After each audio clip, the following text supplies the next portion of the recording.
எனது அன்பு நேயர்களே, வணக்கம். உலகெங்கும் வாழும் பாபு சயின்டிபிக் ஆஸ்ட்ராலஜி சேனலின் விருச்சிக ராசி அன்பர்களே, இந்த வாரராசி பலனுக்கு உங்களை அன்போடு வரவேற்கிறேன்.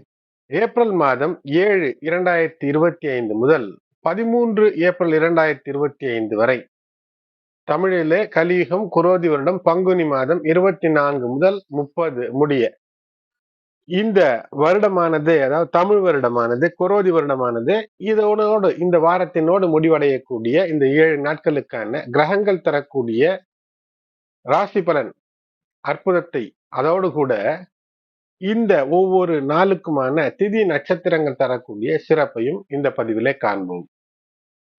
இதுவரை சப்ஸ்கிரைப் செய்யாத அன்பர்கள் சப்ஸ்கிரைப் செய்து பெல் பட்டன் நோட்டிபிகேஷன் பட்டனை ஆன் செய்து தொடர்ந்து இணைந்திருக்க அன்போடு வேண்டுகின்றேன். வார ராசி பலன் என்பதை பொறுத்து சந்திரன் மிக மிக முக்கியத்துவம் பெறுவார். சந்திரன் இந்த வாரத்தை பொறுத்தவரை ஏப்ரல் 7 மற்றும் 8 கடக ராசியிலே நீச்ச செவ்வாயோடு இணைந்த சந்திரமங்கல யோகத்தோடு உங்களுக்கு ஒரு அற்புதமான லட்சுமி கடாட்சத்தை ஏற்படுத்தி தரக்கூடிய அமைப்பை தருகிறார்.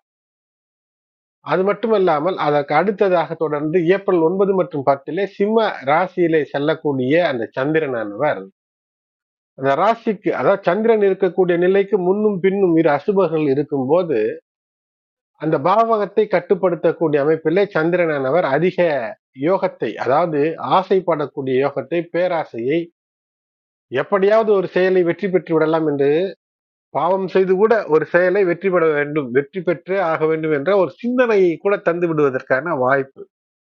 ஆகையினாலே அடுத்தவர் பொருள் மீது ஏதேனும் ஒரு நாட்டம், எப்போதுமே அடுத்தவர் வைத்திருக்கக்கூடிய பொருள் போல நாமும் பெற வேண்டும் என்று நினைத்து உழைப்பது என்பது உயர்வை தரும். ஆகையினாலே இந்த 9, 10 ஆகிய தேதிகளில் சற்று உங்களுடைய இலக்கை பாசிட்டிவாக மாற்றிக்கொள்ளுங்கள். அந்த உயரத்தை நாம் அடைய வேண்டும், அந்த பொருளை நாம் பெற வேண்டும் என்று அதற்காக திட்டம் தீட்டி உழைத்து பெறக்கூடிய அமைப்பை ஏற்படுத்தும் போது வெற்றியை தந்துவிடும். சந்திரன் ஏப்ரல் 11 மற்றும் 13 ஆகிய தேதிகளில், அதாவது பங்குனி மாதம், கலியுக குரோதி வருடத்தினுடைய பங்குனி மாதத்தின் கடைசி நாட்களில் கேதுவோடு இணையக்கூடிய சந்திரன் இங்கு முழு சுபர் குருவினுடைய பார்வை பெற்றிருந்தாலும் அந்த குரு சனியினுடைய பார்வை பெற்றிருக்கிறார். ஆகையினால சிறு தவறுகள் கூட பிரச்சனையை தரும். ஆகையினால நேர்த்தியோடு சட்டத்திற்கு புறம்பாக எந்த விஷயத்தையும் செய்யாமல் இருப்பது, அன்பு, பாசம் மற்றும் நேர்மறை தெய்வ பக்தியோடு இருப்பது என்று இருப்பது வெற்றிக்கான வழிகள். விருச்சிக ராசி அன்பர்களே, சந்திரன் 9, 10, 11 ஆகிய நிலைகளில மிக சிறப்பான ஒரு வாரமாக உங்களுக்கு அமைத்து தருகிறார். வாரத்தினுடைய துவக்கத்தில செவ்வாயோடு இணைந்து, அதாவது உங்களுடைய ராசிநாதன் 9ஆம் இடத்துல நீச்சம் பெற்றிருக்கிறார்.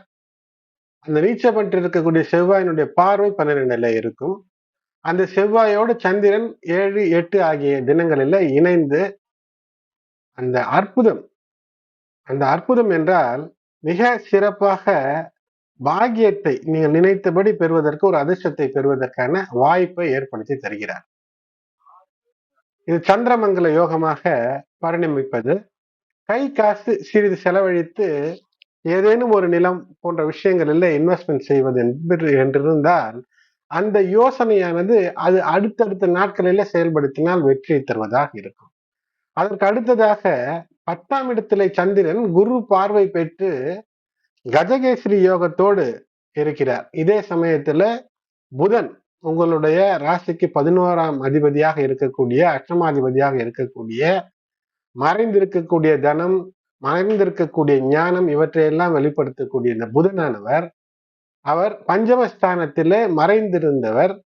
அந்த மறைந்திருந்து, அதாவது நீச்சம் பெற்றிருப்பவர், அஸ்தங்கதமாயிருப்பவர், அவர் நேர்கதிக்கு மாறக்கூடிய அந்த அற்புதம் என்று இந்த வாரத்திலே, அதை தொடர்ந்து சுக்கிரனும் அவருடைய வக்கரத்தை முடித்து நேர்கதி என்று தொடர் அற்புதங்கள் இந்த வாரத்தில உங்களுடைய ராசிக்கு. இப்படியாக விருச்சிக ராசி என்பவர்களுக்கு வாரம் முழுக்க அற்புதங்கள் தான்.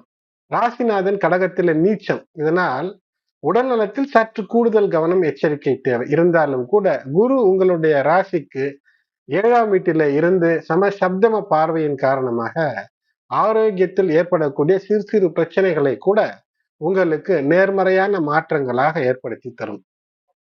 உங்களுடைய சுபாவமான ஏதோ ஒரு விஷயத்தை தொடர்ந்து யோசித்திருந்து மன அழுத்தத்திற்குள் சென்று விடுவது. அதிலிருந்து வெளிவந்து தைரியத்தையும் தன்னம்பிக்கையும் நிறைத்துக் கொள்ள இந்த வாரம் ஏதுவாக இருக்கும். எந்த ஒரு விஷயத்தையும் ஒரு முடிவு எடுக்க வேண்டும் என்றால் திறனோடு எடுக்கக்கூடிய அந்த அமைப்பை இந்த வாரம் உங்களுக்கு தரும். ஒருவேளை வேலை தேடிக்கொண்டிருக்கிறீர்கள் அல்லது எந்த வேலையும் பிடிபடவில்லை என்று ஒரு கன்ஃபியூஸ்டு ஸ்டேட், அந்த மனநிலையில் இருந்தவர்களுக்கு 5ஆம் வீட்டிலே சனி பகவான் இருப்பதால் இப்போது ஒரு வேலை, நினைத்த வேலை என்பது கிடைக்கும். பூர்வ புண்ணிய பலத்தினுடைய, பூர்வ கர்மாவினுடைய, புண்ணிய கர்மாவினுடைய பலனை நீங்கள் இப்போது அனுபவிப்பீர்கள். நிதி நிலைமை சற்று மேம்படக்கூடிய அமைப்பை இப்போது பார்ப்பீர்கள். ஆகையினாலே கடன் ஏதேனும் இருந்தால் அதிலிருந்து வெளிவருவதற்கான முயற்சி எடுப்பது வெற்றியை தரும். நிதி நிலைமை, பண விஷயங்கள் எல்லாம் சற்று மேம்பாடு அடையக்கூடிய அமைப்பு என்பது இருக்கும். உங்களுடைய உடல் நலத்திலே ஒரு முன்னேற்றம் என்பது இருக்கும். இருந்தாலும் கூட உங்களுடைய குடும்ப உறுப்பினர்களுக்காக ஏதேனும் சிறு சிறு செலவுகள் செய்வது போன்ற அமைப்பு என்பது இருக்கும். ஆகையினால் இந்த விஷயமானது சற்று மன அழுத்தத்தை ஏற்படுத்தும். நீங்கள் மன அழுத்தத்திலிருந்து வெளிவரும்போது குடும்ப உறுப்பினர்களுக்கான ஏதேனும் ஒரு சிக்கல் உங்களை ஏதேனும் ஒரு நிலையிலே மன வருத்தத்தை தரக்கூடியதாக இருக்கும். தெய்வ பக்தி, தன்னம்பிக்கை, விடாமுயற்சியோடு இருக்கும்போது வெற்றி என்பது நிச்சயம். ஒரு அரசு பணியில இருக்கிறீர்கள் என்றால் நீண்ட நாட்களாக தடைப்பட்டிருந்த பதவி உயர்வு, சம்பள உயர்வு இவையெல்லாம் இப்போது சாத்தியப்பட்டு அதை அனுபவிக்கக்கூடிய நிலை என்பது இருக்கும்.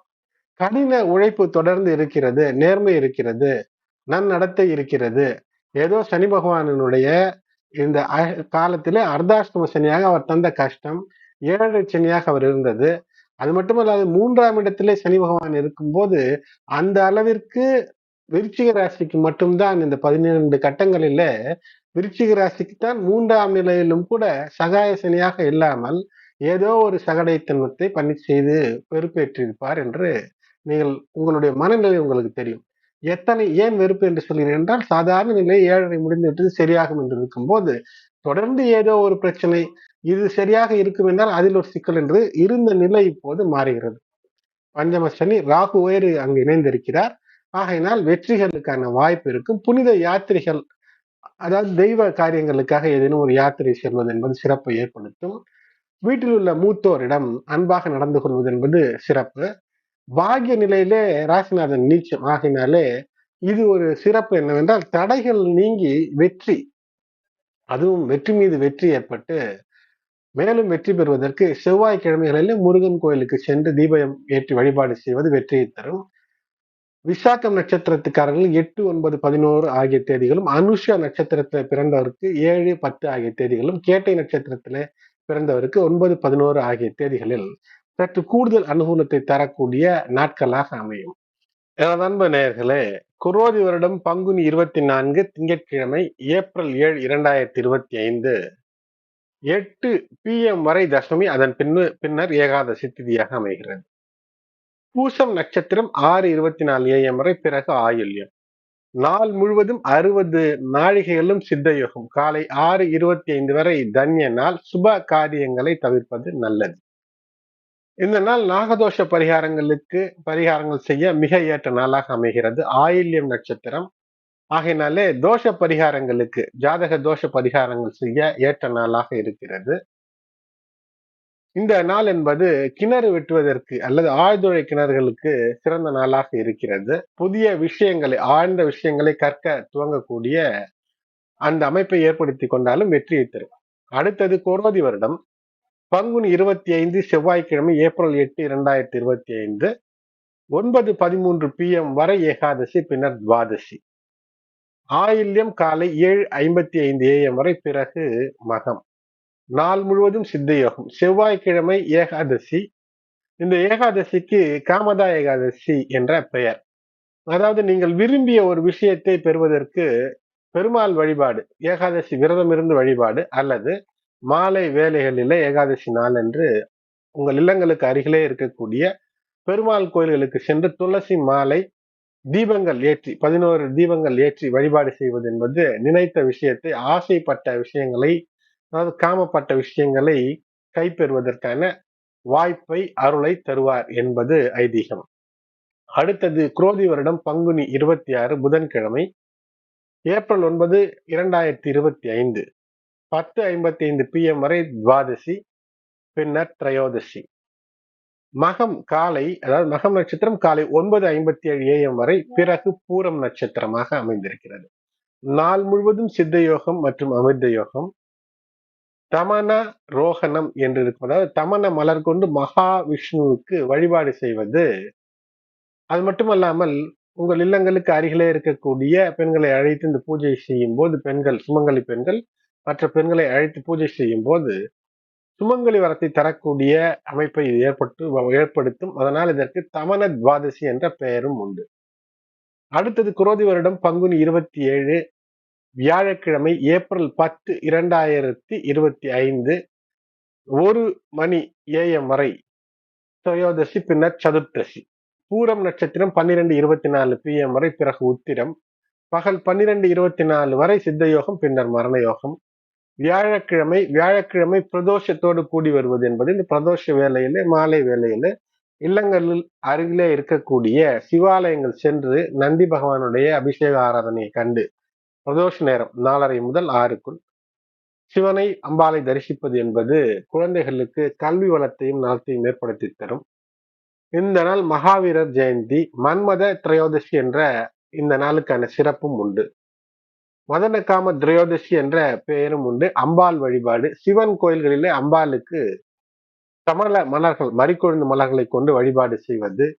அனங்க திரையோதசி என்ற பெயரும் இருக்கிறது. அதாவது ரதி மன்மதன் சிலை வைத்து எங்கு கோயில்கள் இருக்கிறதோ அங்கு சென்று பூஜை செய்வது, அல்லது இல்லத்திலேயே பெருமாளுக்கு இருபுறமும் கரும்பு வைத்து, கரும்பையே ரதி மன்மதனாக நினைத்து பூஜை, மறிக்கொழுந்து மலர் வைத்து பூஜை செய்வது என்பது திருமணம் கைகூடக்கூடிய அந்த அமைப்பை ஏற்படுத்தி தரும்.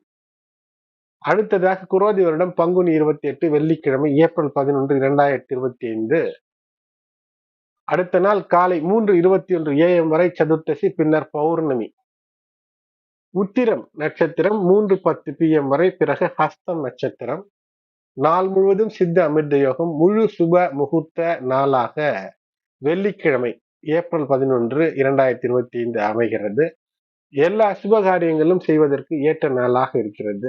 பெருமாள் தாயார், சிவபார்வதி, முருகன், வள்ளி தெய்வானை இவர்களுக்கு உங்கள் இல்லங்களுக்கு அருகிலே ஆலயங்கள் இருந்து அங்கு நடைபெறக்கூடிய திருமண வைபவங்கள், திருமண உற்சவங்கள் இருந்தால் அங்கு சென்று அதை கண்டு ரசித்து வருவது அருளை உங்களுக்கு அற்புதத்தையும் அள்ளித்தரக்கூடியதாக இருக்கும். குழந்தை வரம் இருக்கும், திருமண வரம் ஏற்படும்.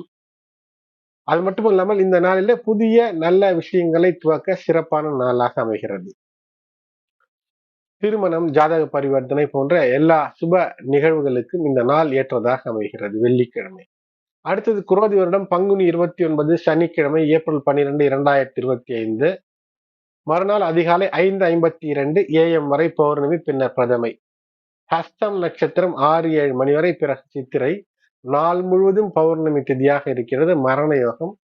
சுப காரியங்களை தவிர்க்க இந்த நாளிலே தவிர்க்க வேண்டும். பௌர்ணமி பூஜை செய்ய ஏற்ற நாள். சத்திய நாராயண பூஜை நடைபெறக்கூடிய இல்லங்களுக்கு அருகிலே இருக்கக்கூடிய கோயில்களுக்கு சென்று அதை கண்டு வழிபட்டு வருவது உங்களுக்கு குடும்பத்திலே அமைதியை ஏற்படுத்தும், செல்வ சிறப்பையும் செழிப்பையும் ஏற்படுத்தி தரும்.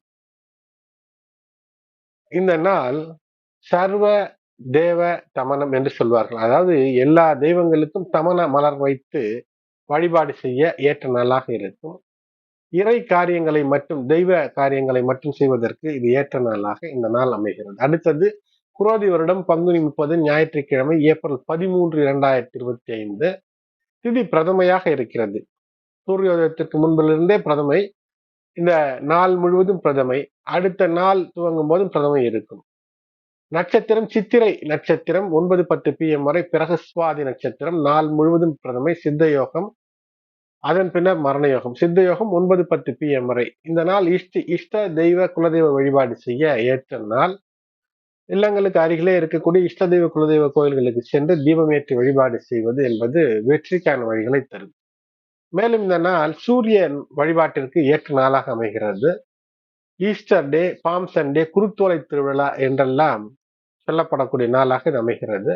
இந்த நாளிலே சோடசக்கலை நேரம் என்ற அந்த அற்புத நேரம் என்பது அதிகாலை 4:52 AM முதல் 6:52 AM வரை அமைகிறது. கிட்டத்தட்ட அதிகாலை 5 முதல் 7 மணி வரை அமைகிறது. இந்த நாளில மேஷ ரவி, அதாவது சூரியன் மேஷத்திற்கு செல்லக்கூடிய நேரம் என்பது 3:21 அவர் மேஷ ரவிக்கு 3:21 AM மேஷ ராசிக்கு சூரியன் பெயர்ச்சி. அதனால் புதிய வருட தமிழ் வருட பிறப்பாக அமைகிறது. விஸ்வாவசு வருடமாக மாறக்கூடிய நாள். சூரியன் குரோதி வருடத்தை முடித்துக் கொண்டு புதிய வருடத்திற்குள் நுழைகிறார். இந்த நாள் இஷ்ட தெய்வ குலதெய்வ வழிபாடு, தீபமேற்றி வழிபாட்டிற்கு சிறந்த நாளாக அமைகிறது. திருதின ஸ்பிரிட், அதாவது ஒரே திதி 3 நாட்கள் வருவது தான தர்மங்கள் செய்வதற்கு மிக ஏற்ற நாள். இந்த நாளிலே உங்களுக்கு முடிந்த அளவிற்கு தேவையானவர்களுக்கு தான தர்மங்களை செய்வது என்பது சிறப்பை ஏற்படுத்தும். இந்த வாரத்தை பொறுத்தவரை சந்திராஷ்டம் அடையக்கூடிய ராசிகள் என்று பார்க்கும்போது தனுசு, மகரம், கும்பம், மீனம் சந்திராஷ்டமத்திலே இருக்கும். ஆகையினால இந்த ராசி நட்சத்திரத்திற்குள் அடங்கி இருப்பவர்களிடம் சற்று அனுசரணையாக இருப்பது, அவர்களோடு பயணம் செய்யும்போது சற்று எச்சரிக்கை கூடுதலாக இருப்பது வெற்றியை ஏற்படுத்தி தரும். அன்பு நேயர்களே, பதிவு பயனுள்ளதாக இருந்தால் லைக் செய்யுங்கள், சப்ஸ்கிரைப் செய்யுங்கள், தொடர்ந்து இணைந்திருங்கள். மற்ற உங்களுடைய உற்றார் உறவினர் நண்பர்களுக்கும் இந்த பதிவினை ஷேர் செய்யுங்கள். நன்றி.